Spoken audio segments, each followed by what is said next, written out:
Assalamualaikum warahmatullahi wabarakatuh, brothers and sisters in Islam. Our today's topic is about Islam. What Islam is and where did it come from?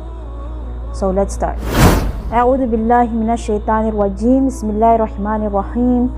Alhamdulillahi rabbil alamin. Wassalatu wassalamu ala Rasulullah wa ala ahlihi wa ashabihi ajma'in, amma ba'du. Ang Islam ay nagmula sa katagang Arabic na aslama at salam. Ang aslama ay nangangahulugan ng pagsuko, pagtalima o pagpapasakop, at ang salam naman ay nangangahulugan ng kapayapaan.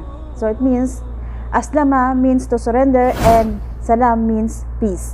Kaya palaging sinasabi ng mga Muslim, Islam is a religion of peace, or Islam means peace. Kasi nga naman, kapag isinuko mo ang iyong sarili sa kalooban ng Diyos, ikaw ay magkakaroon ng kapayapaan. So, ang Islam ay ang relihiyong itinalaga ng Diyos para sa lahat.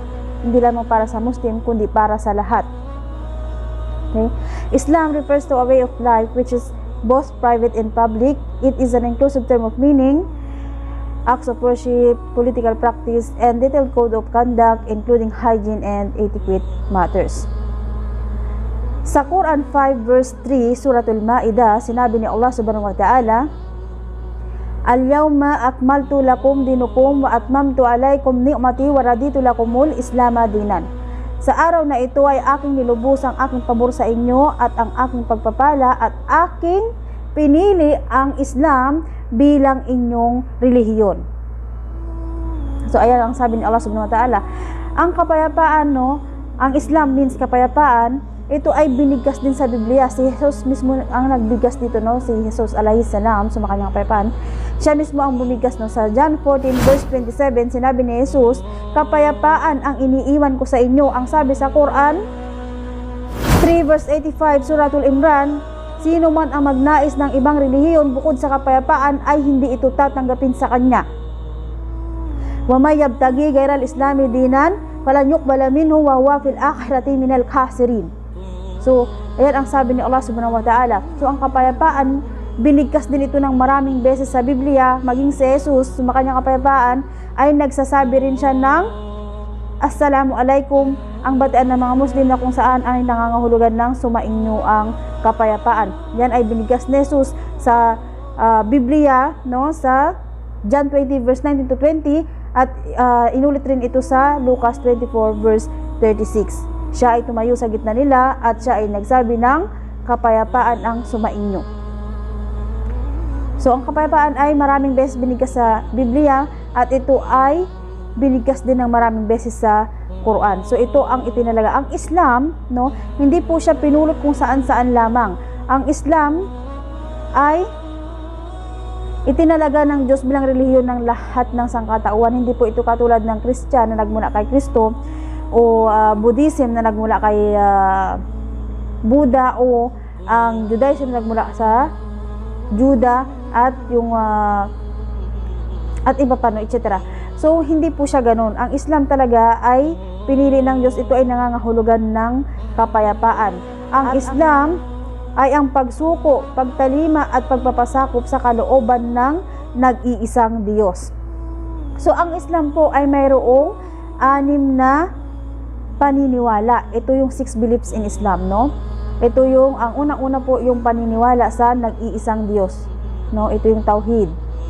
Pangalawa, yung paniniwala sa mga anghel. So ang mga anghel, katulad ng mga anghel ng kamatayan, si Angel Gabriel, yung mga anghel sa impyerno, at yung sa anghel Israfil na yung siya na yung sumubo ng trompeta, para sa araw ng paghukom, at yung inintay na lang niya yung hudyat ng ating Panginoon, at pag hinipan na niya yon, ayan na, darating na ang araw ng paghukom.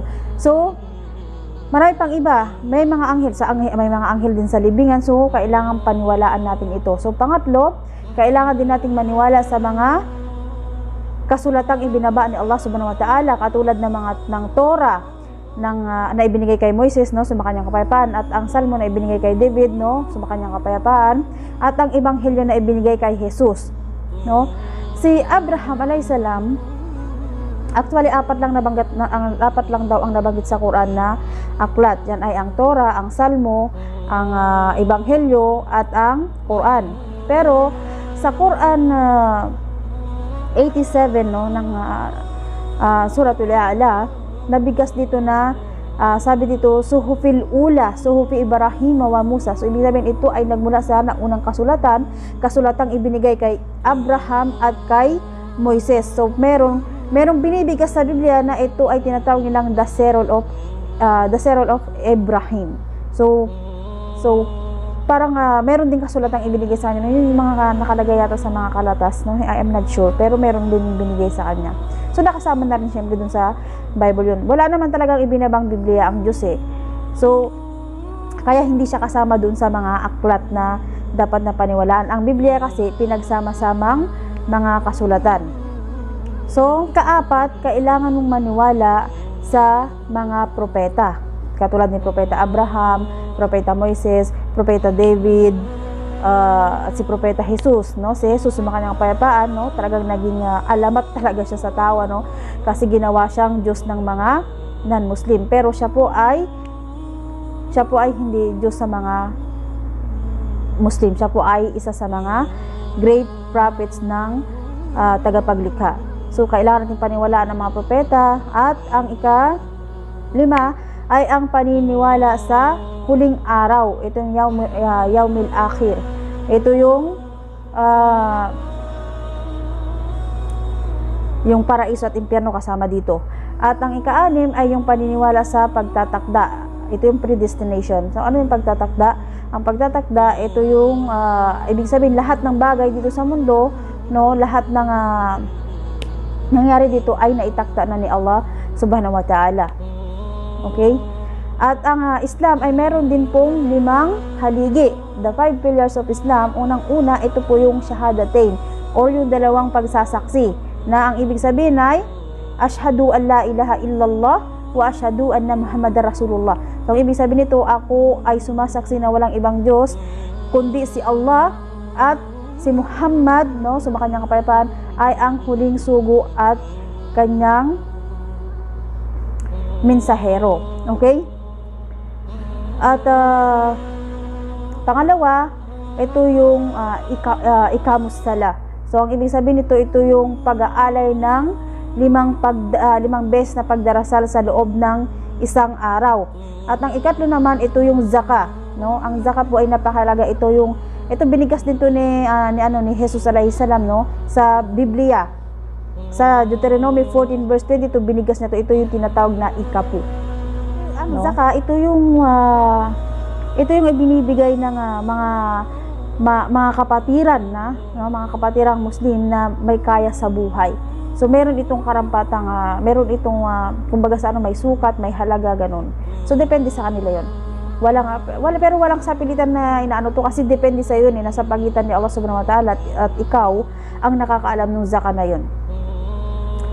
So hindi po ito katulad ng mga ibang relihiyon na kailangang ibigyan ka ng sobre at kailangan merong halaga kang ilalagay doon. So hindi po ganoon, no. Next, pang-4, ito yung Saum, no, na mas kilala ng mga non-Muslim sa tawag na Ramadan, no. So akala nila yung Ramadan ito yung pag-aayuno, ito yung Arabic ng pag-aayuno. Hindi po. Ang Ramadan ay ito po ay buwan, no. Ito po ay buwan sa kalendaryong Islamiko. So kapag dumating na ang buwan na ito po ay pag-aayuno, no. Kailangan ng mga Muslim na pigilin ang kanilang mga sarili sa pagkain, sa pag-inom o sa makamundong buhay, no. Ito yun. At saka ang ika-5, ito yung Hajjul Bait. Ito yung pagdalaw sa bahay ni Allah Subhanahu wa Ta'ala sa Makkah. Ito yung pagdalaw doon sa Kaaba, no, doon sa Makkah.